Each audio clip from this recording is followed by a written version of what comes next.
स्वराज के सरसंस्थापक छत्रपति शिवाजी महाराज को मैं नमन करता हूं। भारतीय राज्य घटना के शिल्पकार भारत रत्न डॉक्टर बाबा साहेब अम्बेडकर इन्हें वंदना अर्पित करता हूं। आज के माधव नेत्रालय के इस भूमि पूजन कार्यक्रम में हमारे बीच उपस्थित अखिल विश्व में भारत का परचम लहराने वाले भारत के बहुत ही यशस्वी प्रधानमंत्री आदरणीय नरेंद्र भाई मोदी जी,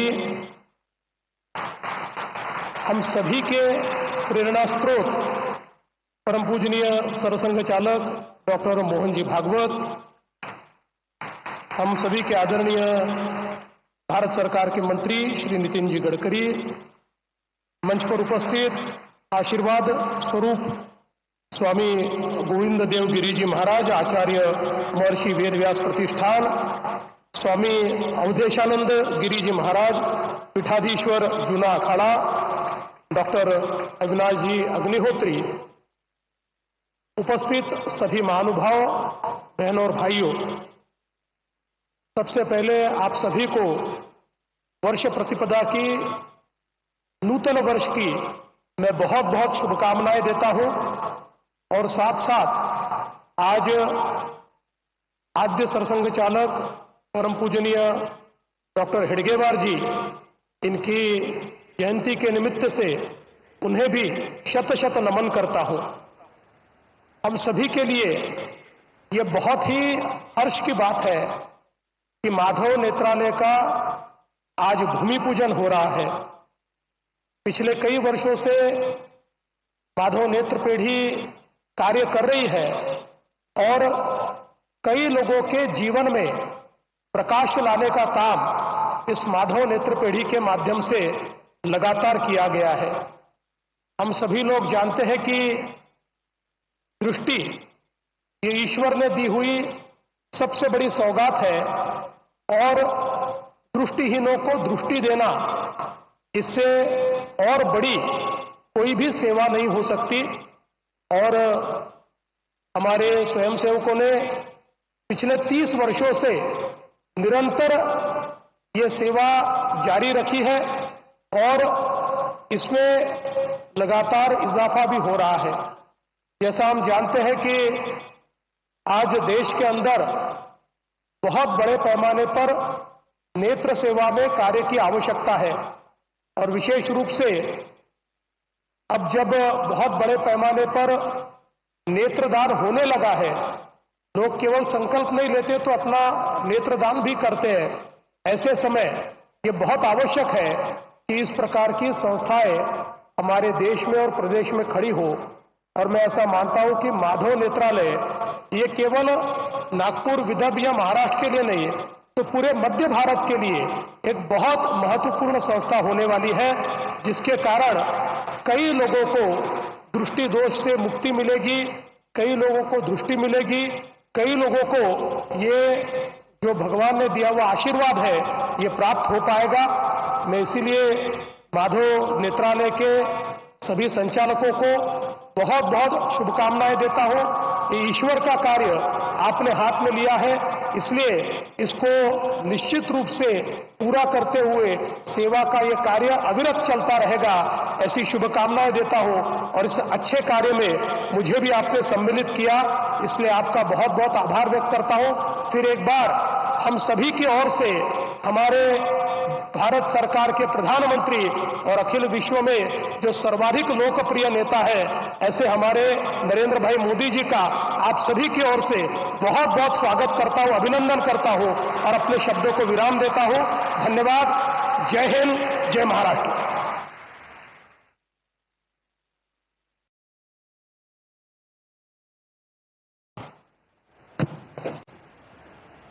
आपकी ज्ञानवर्धक वाणी के लिए आभार।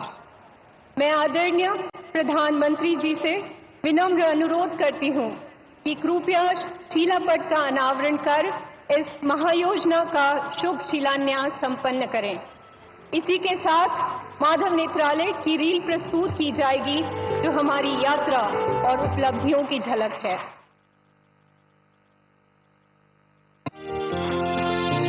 सर्वेन्द्रियाणाम नयनम प्रधानम। नेत्र सभी इंद्रिय में सबसे प्रमुख इंद्रिय है। संकल्प से सिद्धि की सेवा यात्रा में राष्ट्रीय स्वयंसेवक संघ के चतुर्थ सरसंघचालक परम पूजनीय प्रोफेसर राजेंद्र सिंह जी के स्नेहयुक्त मार्गदर्शन से, सभी महानुभावों के दृढ़ संकल्प से राष्ट्रीय स्वयंसेवक संघ के द्वितीय सरसंघचालक परम पूजनीय माधवराव सदाशिवराव गोलवलकर उपाख्य श्री गुरु जी की पावन स्मृति में उनके जन्म दिवस 25 फरवरी 1995 को नेत्र पेढ़ी का कार्य सुचारू रूप से आरंभ हुआ। कुछ वर्षों के उपरांत जिसका नामकरण हुआ माधव नेत्रालय।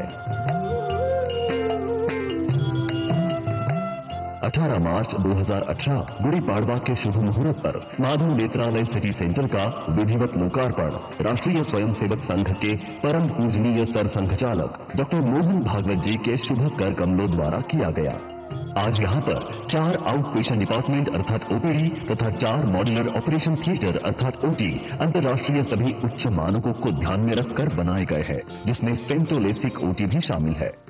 पहले मेरे को मोतिया बिंदु का प्रॉब्लम था। पूरा कोई अगर पढ़ने जाओ, कोई काम करने जाओ तो जरा मन नहीं लगता था, सब धुंधला धुंधला नजर आता था। ऑपरेशन के बाद अब सब फिट लग रहा है, कोई दिक्कत नहीं है, दिखता भी है अच्छा। अब मैं अपना काम कर सकता हूँ, इसलिए मैं ये माधव नेत्रालय का ऋणी हूँ, आभारी हूँ। ये 4 मंजिला भवन अत्याधुनिक उपकरणों से सुसज्जित है तथा नेत्र चिकित्सा के लिए परिपूर्ण है। सामान्य नेत्र परीक्षण एवं उपचार, मोतिया बिंदु ऑपरेशन, कॉर्निया, बाल नेत्र चिकित्सा, नेत्र रोग एवं भंगापन, ग्लूकोमा, अल्पदृष्टि क्लिनिक, सुसज्जित नेत्र बैंक यहाँ उपलब्ध है। यहाँ आने वाले नेत्र रोगियों को 70% से अधिक नेत्र चिकित्सा में सुविधा दी जाती है। मोतियाबिंद, अल्पदृष्टि व दृष्टि बाधित पुनर्वास केंद्र, कॉर्निया प्रत्यारोपण, समय से पूर्व जन्मे बच्चों के लिए रेटिनोपैथी ऑफ प्री मैच्योरिटी इत्यादि का निःशुल्क उपचार किया जाता है। मैं आंखों से बराबर पहले दिख नहीं रहा था तो मैं गिर जाती थी, इधर उधर थपड़ रही थी कि मैं कहाँ हूँ। इस मेरे को बहुत परेशानी थी। आप ऑपरेशन किए तो मुझे बहुत अच्छा लग रहा है और मेरे आंखों को भी दिख रहा है। बहुत ही अच्छे देखभाल किए और बहुत अच्छा ऑपरेशन किए। भविष्य में नागपुर वैद्यकीय सेवाओं का केंद्र होगा। उस समय नेत्र सेवा क्षेत्र में सक्षमता से अपना योगदान देने हेतु माधव नेत्रालय ने अब अपने नूतन द्वितीय सेवा प्रकल्प की ओर अपना पहला कदम बढ़ाया है। नागपुर के हीना रोड पर स्थित भव्य नेत्र चिकित्सालय के नए वास्तु का सपना साकार करने हेतु प्रयास शुरू किया है। 5.83 एकड़ में फैले 5 लाख स्क्वायर फीट में तैयार हो रहे इस अत्याधुनिक चिकित्सालय में कई आधुनिक उपचार पद्धतियों के साथ विशेषज्ञ डॉक्टर एवं वैद्यकीय कर्मी नेत्र रोगियों के जीवन में नई रोशनी का प्रकाश लाएंगे। मध्य भारत में उत्कृष्ट केंद्र बनाने की दृष्टि से इस नए चिकित्सालय के निर्माण की महत्वाकांक्षी योजना है, जिसकी अनुमानित लागत 517 करोड़ रुपए है। इस नेत्र चिकित्सालय में उन्नत नेत्र बैंक, 14 ओपीडी एवं 14 मॉड्यूलर ओटी अत्याधुनिक उपकरणों से सुसज्जित अनेक सुविधाएं यहां प्रदान की जाएंगी। इस प्रकल्प का शिलान्यास आज प्रधानमंत्री माननीय नरेंद्र भाई मोदी जी के कर कमलों द्वारा हो रहा है। पूजनीय श्री गुरु जी के कहे मार्गदर्शक विचार के अनुरूप राष्ट्राय स्वाहा इदम राष्ट्राय इदम नमम के मंत्र को तन मन धन से अंगीकृत कर निरंतर समाज सेवा की प्रतिबद्धता है माधव नेत्रालय।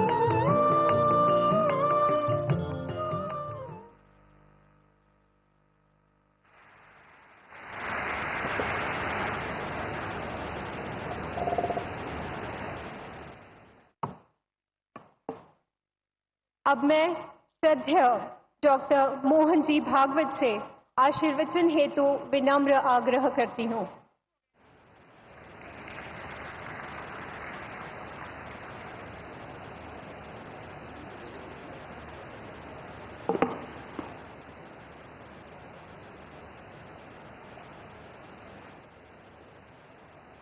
आदरणीय प्रधानमंत्री जी,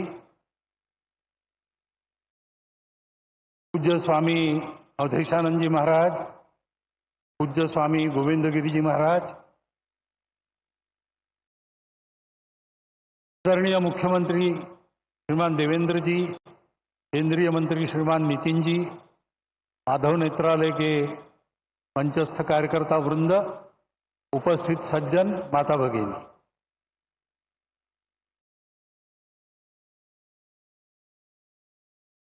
आज योग है, डॉक्टर साहब का जन्मदिन, वृषभ प्रतिपदा का सुमुहूर्त। डॉक्टर साहब जन्मे वो रविवार ही था। उनके बाद जिन्होंने संघ की बागडोर संभाली, पूजनीय श्री गुरु जी, उनके नाम का प्रकल्प और प्रधानमंत्री जी का यहां पर उपस्थित होना, ये सारे शुभयोग यहां पर एकत्रित है। और ये सारे शुभयोग एकत्रित होते हैं, उसके लिए तपस्या करनी पड़ती है। माधव नेत्रालय के कार्यकर्ताओं की गत अनेक वर्षों की तपस्या के हम सभी साक्षी हैं।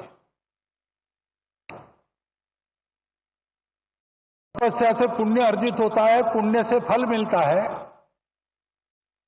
लेकिन वो फल अपने लिए न रखते हुए उसका विनियोग भी लोक कल्याण के लिए ही करना, इस वृत्ति से वो तपस्या आगे चलती है और ऐसी ही चल रही है। क्योंकि इसके पीछे जो प्रेरणा है, वो प्रेरणा संघ विचार की प्रेरणा है।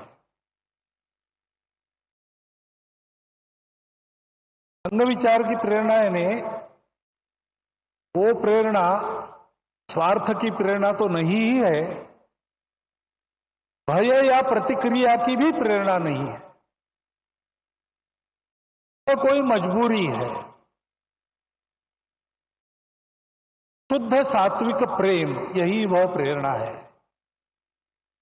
अपना समाज है, अपने समाज में दृष्टिहीनों के उपचार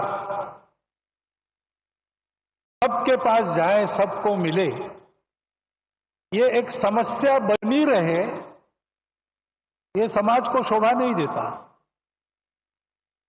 समाज मेरा है, इसलिए मेरा जो भी सामर्थ्य है वो लेके मैं इस समस्या के लिए जो कुछ कर सकता हूं करूंगा, करते रहूंगा, प्रामाणिकता से, निस्वार्थ बुद्धि से, तन मन धन पूर्वक। सब क्षेत्रों में संघ के स्वयंसेवक जो कार्यरत है, इसी प्रेरणा से कार्यरत है। रामटेक की यात्रा में 1926 में यात्रा के सुव्यवस्थापन के लिए स्वयंसेवकों ने जो काम किया, वह भी इसी प्रेरणा से किया। और आज इतने सारे क्षेत्रों में सेवा चल रही है, छोटे बड़े प्रकल्प उपक्रम सब मिलाकर 1.5 लाख के ऊपर समाज के लिए काम चलते हैं स्वयंसेवकों के, इसी प्रेरणा से चले हैं। यही प्रेरणा है, वो स्वयंसेवकों को अपने लिए कुछ न चाहते हुए सबके लिए कष्ट करने की प्रेरणा देती है। बदले में कुछ भी नहीं चाहते, करते जाते हैं। इसी लंबी यात्रा के कारण समाज ने देखा परखा संघ के स्वयंसेवकों को और मान लिया। उसके फलस्वरूप अनुकूलता भी आई, बाधा भी दूर हुई, आगे बढ़ रहे हैं स्वयंसेवक, लेकिन ध्येय की वही दृष्टि कायम है। तो ये सारे सेवा के काम दया भाव से नहीं चलते। एक तो समाज के प्रति प्रेम है और दूसरे तो वास्तव में समाज में सबको ही दृष्टि देनी है। चर्म चक्षुओं की दृष्टि से संपन्न या उससे रहित ऐसे समाज के लोग 2 प्रकार के हैं। लेकिन सदा सर्वदा जीवन में जो दृष्टि आवश्यक होती है, जीवन में हमको जो कुछ मिला है परिस्थिति के रूप में, उस परिस्थिति का अधिकतम उत्कृष्ट उपयोग करते हुए अपने जीवन को सार्थक बनाना, अपने जीवन को निरामय बनाना, अपने जीवन को स्वस्थ बनाना, ये सारा करने के लिए जो जीवन की दृष्टि चाहिए वो जीवन की दृष्टि ही है। और उस जीवन के दृष्टि का सारा उसमें वर्णन है सेवा। एकांत में आत्मसाधना, लोकांत में परोपकार, ऐसा जीवन सूत्र हमारी परंपरा में है। संघ के संदर्भ में कहेंगे तो 1 घंटा शाखा में स्वयं का विकास और 23 घंटा उस विकास का उपयोग समाज के भलाई के लिए, यही वह दृष्टि है। और वह दृष्टि देने के लिए ये सारे काम चलते हैं। ये सारे काम इसी दृष्टि से चलते हैं, इसलिए उत्तम चलते हैं। और ऐसे ही उत्तम चलते रहेंगे।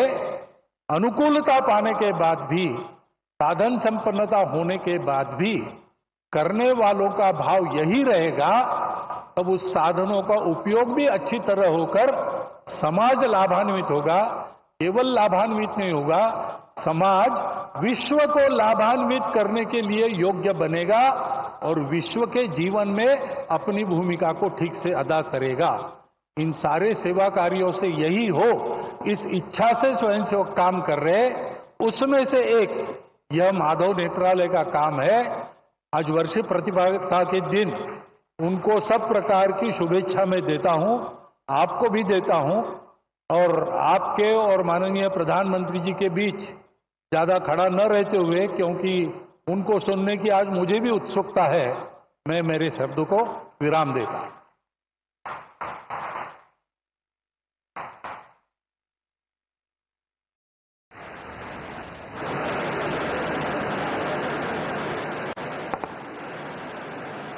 आपके प्रेरणादायक संदेश के लिए सादर नमन। आदरणीय प्रधानमंत्री जी, आपसे अनुरोध है कि अपने बहुमूल्य शब्दों से हमें आशीर्वाद दें।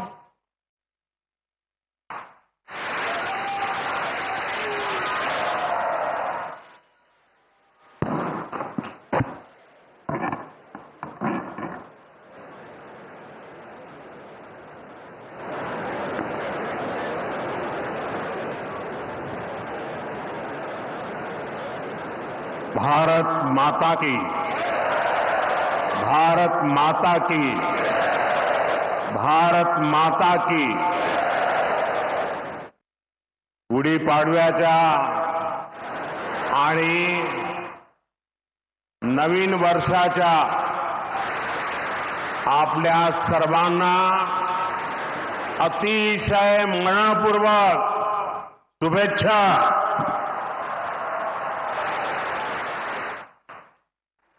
कार्यक्रम में उपस्थित परम पूजनीय सरसंघचालक जी डॉक्टर मोहन भागवत जी, स्वामी गोविंद गिरी जी महाराज, स्वामी अवधेशानंद गिरी जी महाराज,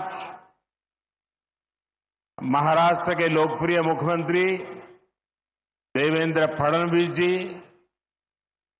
केंद्रीय मंत्रिमंडल में मेरे साथी नितिन गडकरी जी, डॉक्टर अविनाश चंद्र अग्निहोत्री जी, अन्य महानुभाव और उपस्थित सभी वरिष्ठ साथी, राष्ट्र यज्ञ के इस पावन अनुष्ठान में आज मुझे यहां आने का सौभाग्य मिला है। आज चैत्र शुक्ल प्रतिपदा का ये दिन बहुत विशेष है। आज से नवरात्रि का पवित्र पर्व शुरू हो रहा है। देश के अलग अलग कोनों में आज गुड़ी पड़वा, उगादी और नवरेह का त्योहार भी मनाया जा रहा है। आज भगवान झूलेलाल जी और गुरु अंगद देव जी का अवतरण दिवस भी है। ये हमारे प्रेरणा पुंज परम पूजनीय डॉक्टर साहब की जयंती का भी अवसर है और इसी साल राष्ट्रीय स्वयंसेवक संघ की गौरवशाली यात्रा का 100 वर्ष भी पूरे हो रहे हैं।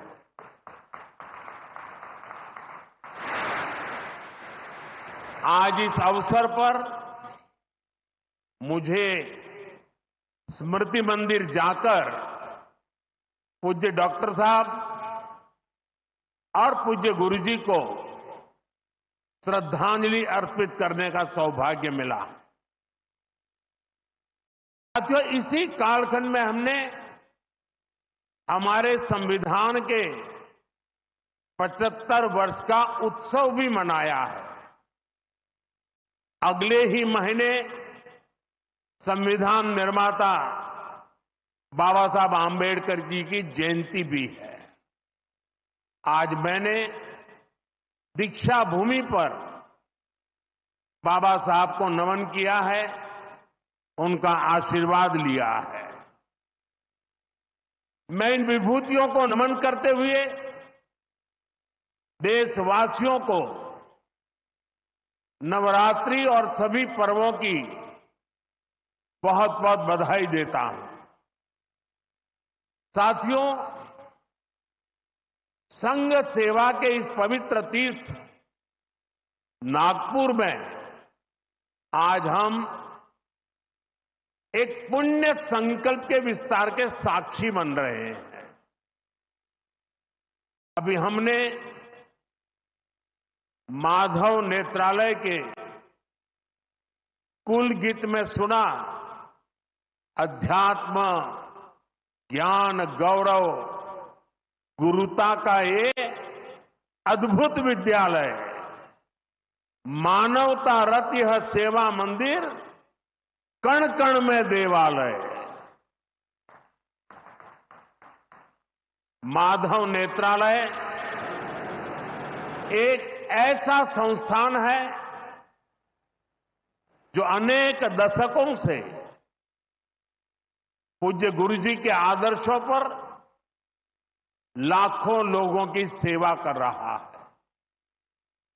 लोगों के जीवन में रोशनी लौटी है। आज उसके नए परिसर का शिलान्यास हुआ है। अब इस नए परिसर के बाद इन सेवा कार्यों को और ज्यादा गति मिलेगी।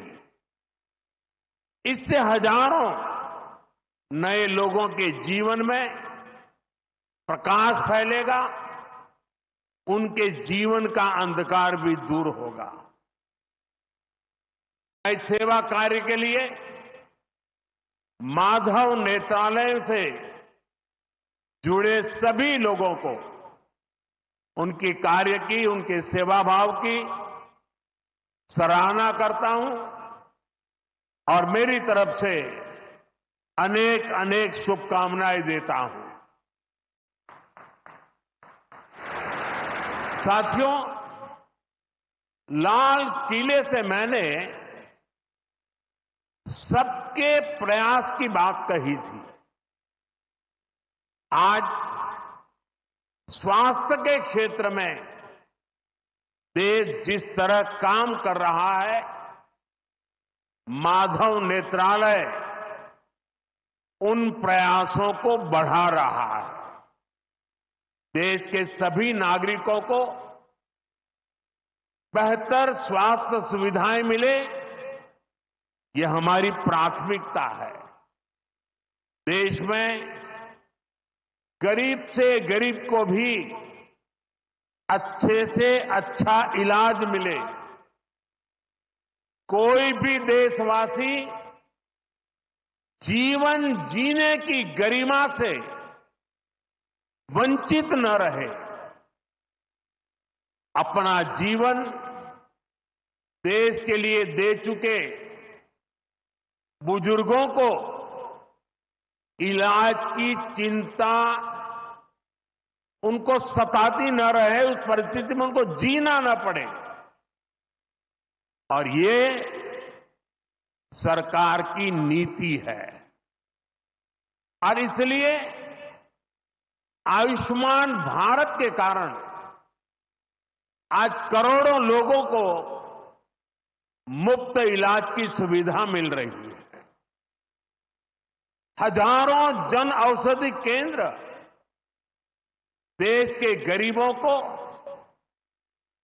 मध्यम वर्गीय परिवारों को सस्ती दवाएं दे रहे हैं। इन दिनों देश में करीब 1,000 डायलिसिस सेंटर जो मुफ्त में डायलिसिस की सेवा का एक यज्ञ चला रहे हैं। इससे देशवासियों के हजारों करोड़ रुपए बच रहे हैं, उनको स्वास्थ्य लाभ हो रहा है।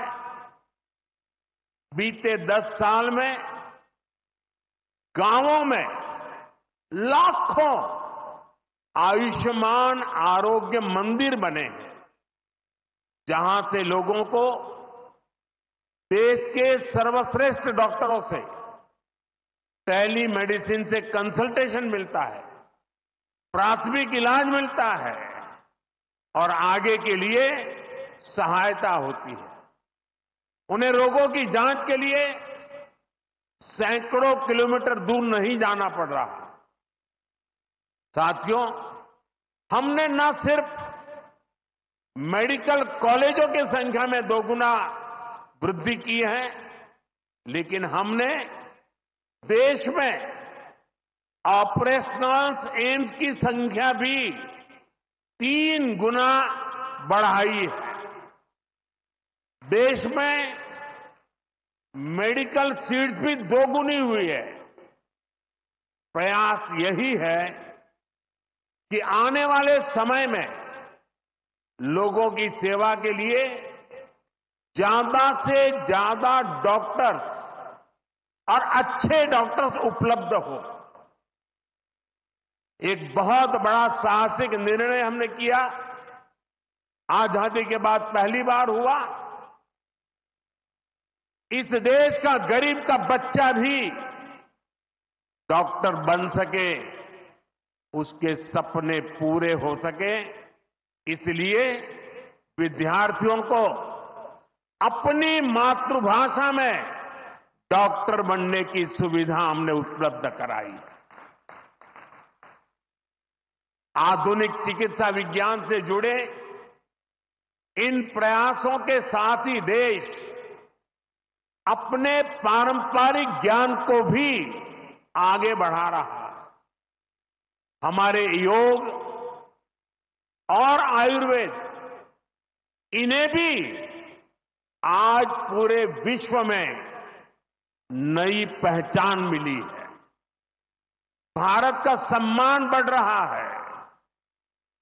साथियों, किसी भी राष्ट्र का अस्तित्व पीढ़ी दर पीढ़ी उसकी संस्कृति के विस्तार, उस राष्ट्र की चेतना के विस्तार पर निर्भर करता है। हम अपने देश का इतिहास देखें तो सैकड़ों वर्षों की गुलामी,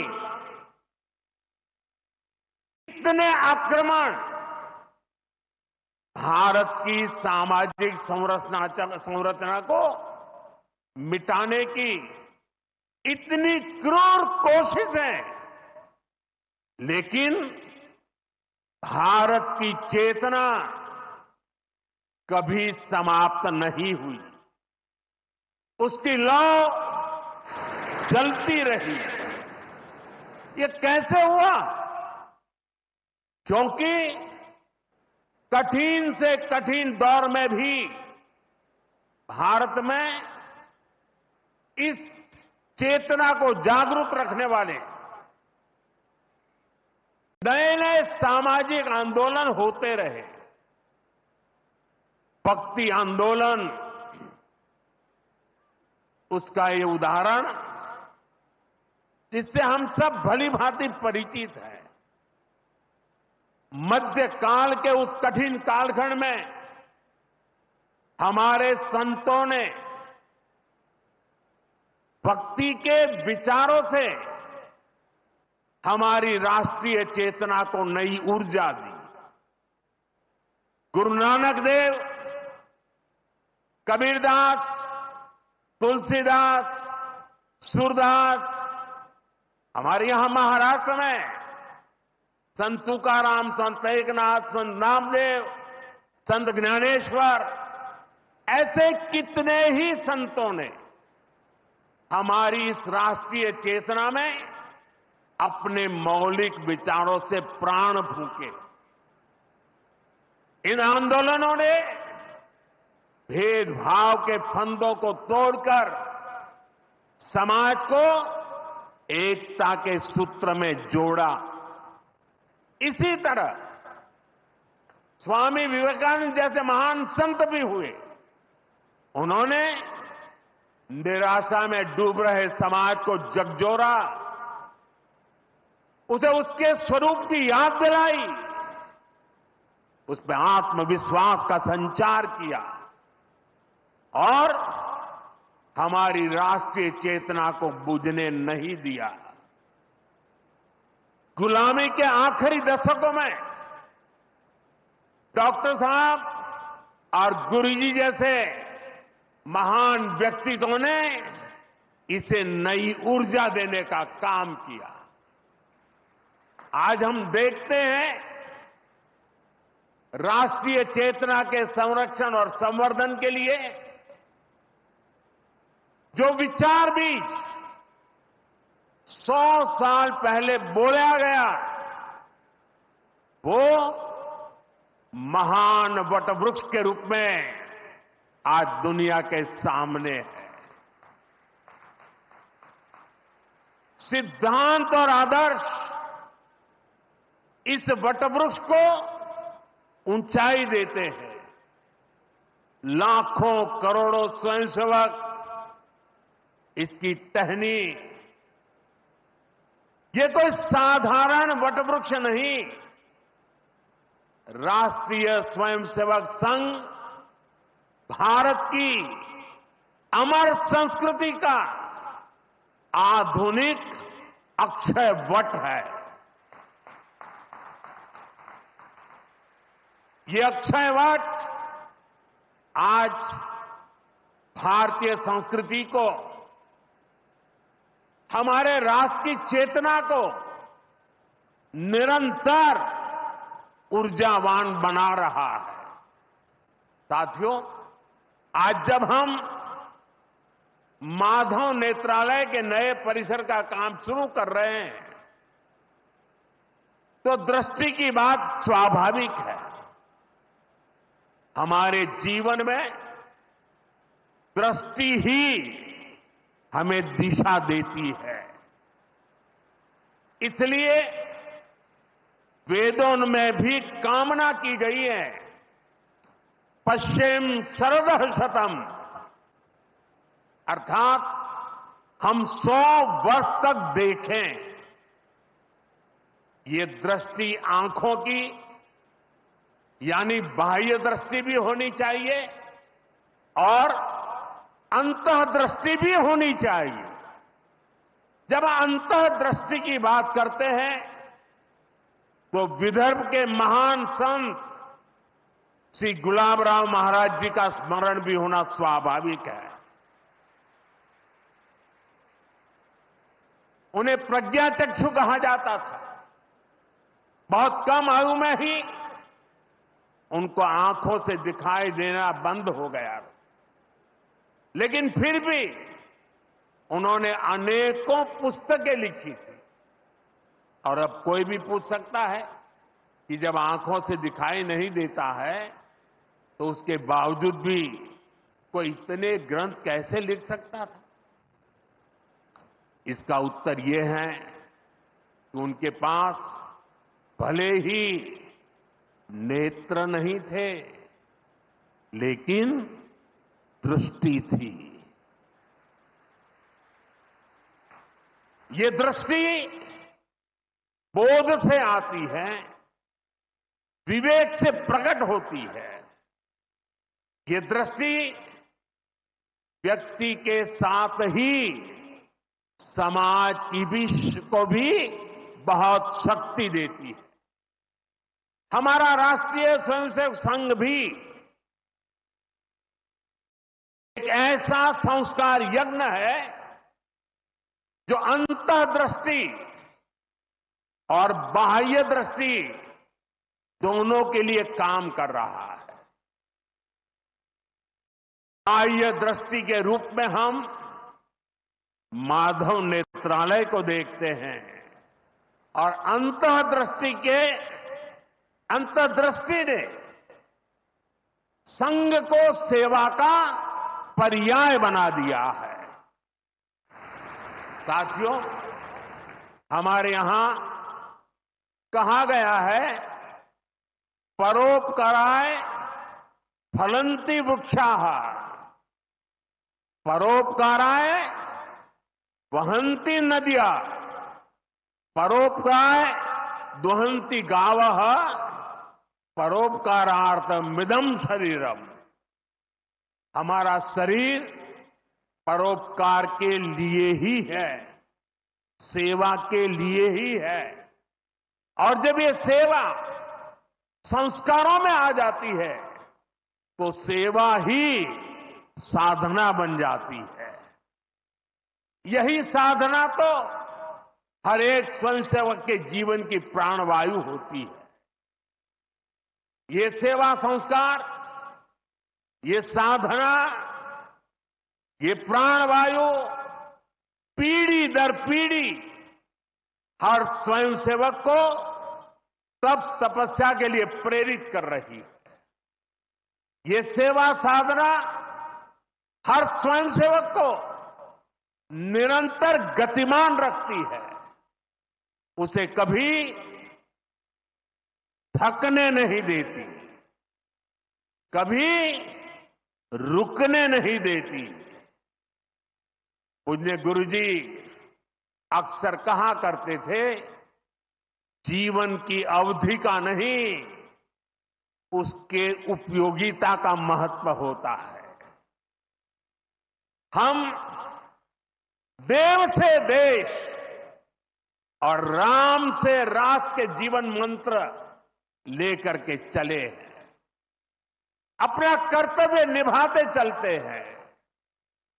और इसलिए हम देखते हैं, बड़ा छोटा कैसा भी काम हो, कोई भी कार्य क्षेत्र हो, सीमावर्ती गांव हो, पहाड़ी क्षेत्र हो, वन क्षेत्र हो, संघ के स्वयंसेवक निस्वार्थ भाव से कार्य करते रहते हैं।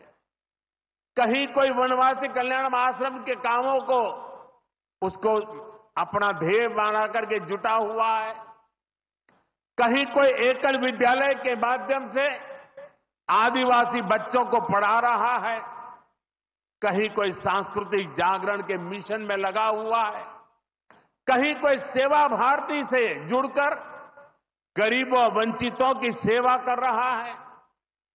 अभी हमने प्रयाग में महाकुंभ में देखा, वहां नेत्र कुंभ में कैसे स्वयंसेवकों ने लाखों लोगों की मदद की। यानी जहां सेवा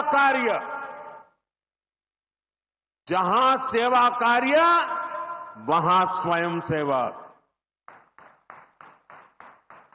कहीं कोई आपदा आ जाए, बाढ़ की तबाही हो या भूकंप की विभीषिका हो, स्वयंसेवक एक अनुशासित सिपाही की तरह तुरंत मौके पर पहुंचते हैं। कोई अपनी परेशानी नहीं देखता, अपनी पीड़ा नहीं देखता, बस सेवा भावना से हम काम में जुट जाते हैं। हमारे तो हृदय में बसा है, सेवा है अग्निकुंड समीधा सम हम चले, देह महासागर में सरित रूप हम मिले। साथियों, एक बार एक इंटरव्यू में परमपूज्य गुरु जी से पूछा गया कि वो संघ को सर्वव्यापी क्यों कहते हैं। गुरु जी का उत्तर बहुत ही प्रेरणादायी था। उन्होंने संघ की तुलना प्रकाश से की थी, उजाले से की थी। उन्होंने कहा कि प्रकाश सर्वव्यापी होता है, वो खुद ही अकेले सारे कार्य भले न करे, लेकिन अंधेरे को दूर करके वो दूसरों को कार्य करने का रास्ता दिखा देता है। गुरुजी की ये सीख हमारे लिए जीवन मंत्र है। हमें प्रकाश बनकर अंधेरा दूर करना है, बाधाएं मिटानी है, रास्ता बनाना है। उस भाव को हम जीवन भर सुनते रहें। हर कोई कम अधिक मात्रा में जीने का प्रयास करता रहा। मैं नहीं, तुम, अहम नहीं, वयम, इदम राष्ट्राय, इदम न मम। साथियों, जब प्रयासों के दौरान जब मैं नहीं, हम का ध्यान होता है, जब राष्ट्र प्रथम की भावना सर्वोपरि होती है, जब नीतियों में, निर्णयों में देश के लोगों का हित ही सबसे बड़ा होता है, तो सर्वत्र उसका प्रभाव भी और प्रकाश भी नजर आता है। विकसित भारत के लिए सबसे जरूरी है कि हम उन बेड़ियों को तोड़े जिनमें देश उलझा हुआ था। आज हम देख रहे हैं भारत कैसे गुलामी की मानसिकता को छोड़कर आगे बढ़ रहा है। गुलामी की निशानियों को जिस हीन भावना में 70 वर्षों से डोया जा रहा था, उनकी जगह अब राष्ट्रीय गौरव के नए अध्याय लिखे जा रहे हैं।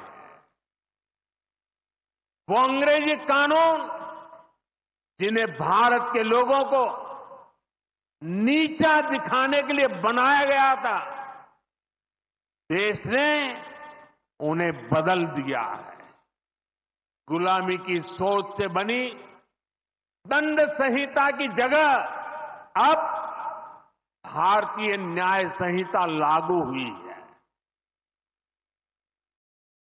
हमारे लोकतंत्र के प्रांगण में अब राजपथ नहीं, कर्तव्य पथ है।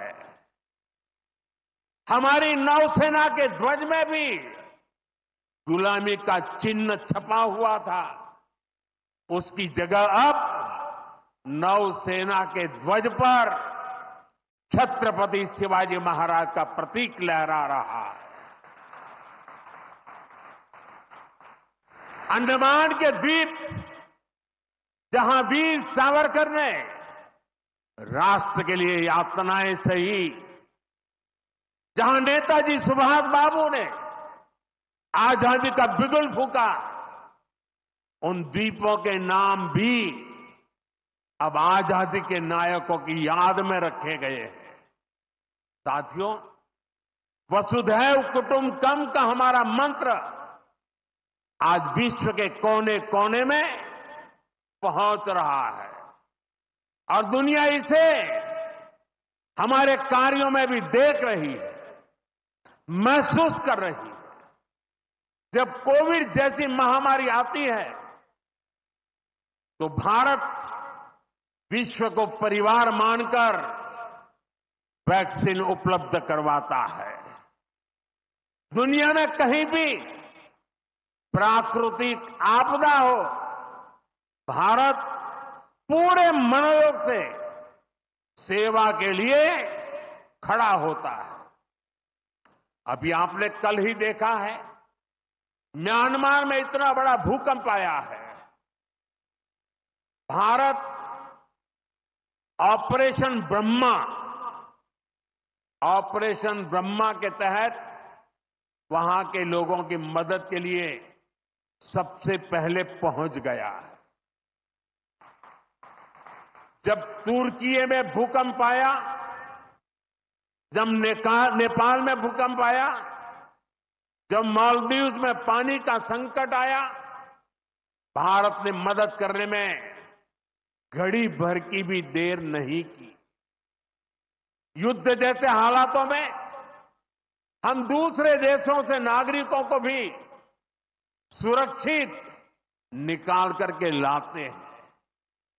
दुनिया देख रही है, भारत आज जब प्रगति कर रहा है तो पूरे ग्लोबल साउथ की आवाज भी बन रहा है। विश्व बंधु की ये भावना हमारे ही संस्कारों का विस्तार है। साथियों, आज भारत की सबसे बड़ी पूंजी हमारा युवा है और हम देखते हैं आज भारत का युवा कितने कॉन्फिडेंस से भरा हुआ, उसकी रिस्क टेकिंग कैपेसिटी पहले के मुकाबले कई गुना बढ़ गई है। वो नए नए इनोवेशन कर रहा है, स्टार्टअप्स की दुनिया में अपना परचम लहरा रहा है और सबसे बड़ी बात, आज के भारत का युवा अपनी विरासत पर गर्व करते हुए, अपनी संस्कृति पर गर्व करते हुए चल रहा है। अभी हमने प्रयागराज महाकुंभ में देखा, आज की युवा पीढ़ी लाखों करोड़ों की संख्या में महाकुंभ में पहुंची और इस सनातन परंपरा से जुड़कर गौरव से भर उठी। आज भारत का युवा देश की जरूरतों को ध्यान में रखते हुए काम कर रहा है। भारत के युवाओं ने मेक इन इंडिया को सफल बनाया है।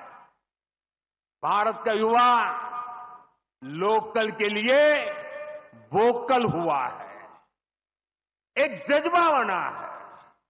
हमें देश के लिए जीना है, देश के लिए कुछ करना है।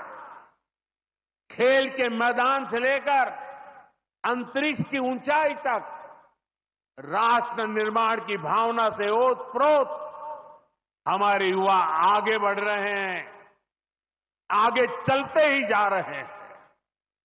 यही युवा 2047 के जब आजादी के 100 साल होंगे, विकसित भारत के लक्ष्य की ध्वजा थामे हुए है।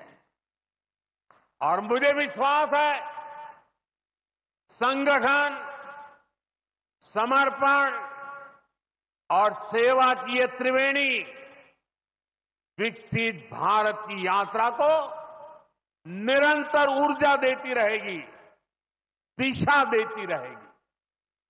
संघ का इतने वर्षों का परिश्रम फलीभूत हो रहा है। संघ की इतने वर्षों की तपस्या विकसित भारत का एक नया अध्याय लिख रही है। साथियों, जब संघ की स्थापना हुई तब भारत की हालत भी अलग थी और हालात भी अलग था। 1925 से लेकर 1947 तक वो समय संघर्ष का समय था। आजादी का बड़ा लक्ष्य देश के सामने था। आज संघ की 100 वर्षों की यात्रा के बाद देश फिर एक अहम पड़ाव पर है। 2025 से 2047 तक ये महत्वपूर्ण कालखंड, इस कालखंड में एक बार फिर बड़े लक्ष्य हमारे सामने। कभी पूज्य गुरुजी ने एक पत्र में लिखा था, मैं अपने भव्य राष्ट्र प्रसाद की नींव में एक छोटा सा पत्थर बनकर रहना चाहता हूं। हमें सेवा के अपने संकल्प को हमेशा प्रज्वलित रखना है। हमें अपने परिश्रम को बनाए रखना है। हमें विकसित भारत के स्वप्न को साकार करना है। और जैसा मैंने अयोध्या में प्रभु श्री राम के मंदिर के नवनिर्माण पर कहा था, हमें अगले 1000 वर्षों के सशक्त भारत की नींव भी रखनी है। मुझे विश्वास है पूज्य डॉक्टर साहब, पूज्य गुरुजी जैसी विभूतियों का मार्गदर्शन हमें निरंतर सामर्थ्य देगा। हम विकसित भारत के संकल्प को पूरा करेंगे। हम अपनी पीढ़ियों के बलिदान को सार्थक करके रहेंगे। इसी संकल्प के साथ आप सभी को एक बार फिर इस मंगलमय नववर्ष की अनेक अनेक शुभकामनाएं। बहुत बहुत धन्यवाद।